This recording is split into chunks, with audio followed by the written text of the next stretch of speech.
Assalamualaikum warahmatullahi wabarakatuh.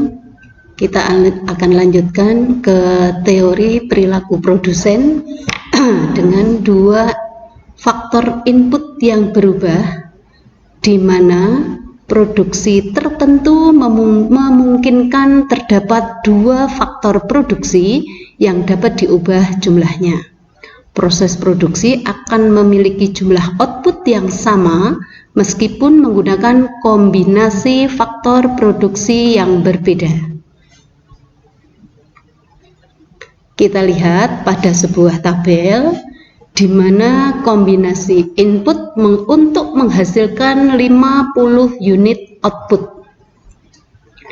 Kombinasi yang pertama adalah kombinasi A, di mana output yang dihasilkan kombinasi A, output yang dihasilkan 50. Ini adalah sebuah contoh produsen, di mana produsen ini memiliki modal yang cukup besar sehingga dia bisa menghasilkan atau bisa mampu membeli mesin sebanyak 8. Kalian jangan melihat bahwa ini angka 8 itu sebuah angka yang dihasilkan dari apa, bukan. Ini hanya ilustrasi saja bahwa 8 di sini intinya lebih banyak ya. Kalau modal mesin yang dibeli bisa 8, otomatis akan menghemat tenaga kerja sehingga tenaga kerja yang dikerjakan hanya 1.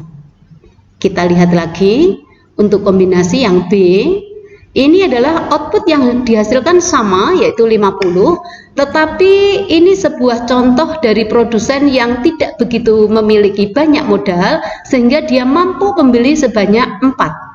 Karena dia mampu membeli sebanyak 4, maka tenaga kerja yang digunakan adalah 2. Begitu pula seterusnya untuk kombinasi yang C, di sini output yang dihasilkan juga 50, tetapi mesin yang dia mampu beli hanya 2, sedangkan tenaga kerja yang dipekerjakan lebih banyak, yaitu sejumlah 4.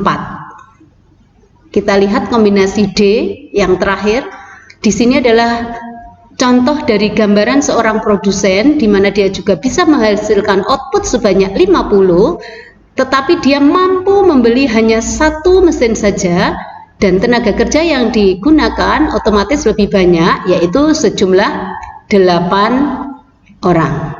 Di sini kita simpulkan kombinasi A, B, C, dan D ini kombinasi ini sesuai dengan kemampuan masing-masing produsen yang memiliki daya beli yang berbeda-beda.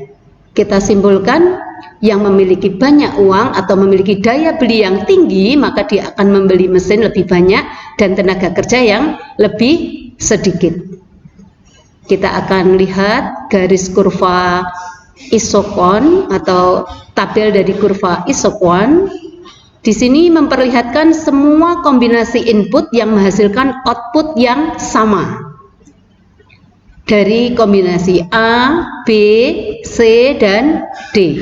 Di sini kombinasinya menghasilkan output yang sama, tetapi memiliki kemampuan daya beli mesin yang berbeda-beda, sehingga kita simpulkan seorang produsen yang mampu membeli mesin, maka dia akan menggunakan tenaga kerja yang lebih sedikit.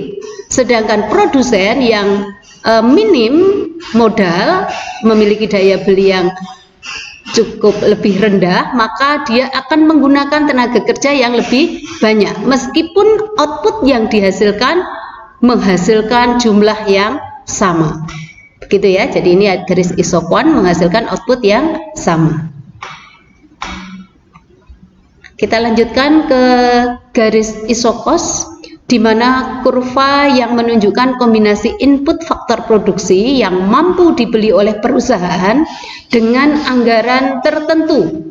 Kita lihat garis isokos lurus dari sini ya, sampai memiliki garis yang kemiringan bukan cembung, sedangkan garis isokwan ini adalah garis yang cembung.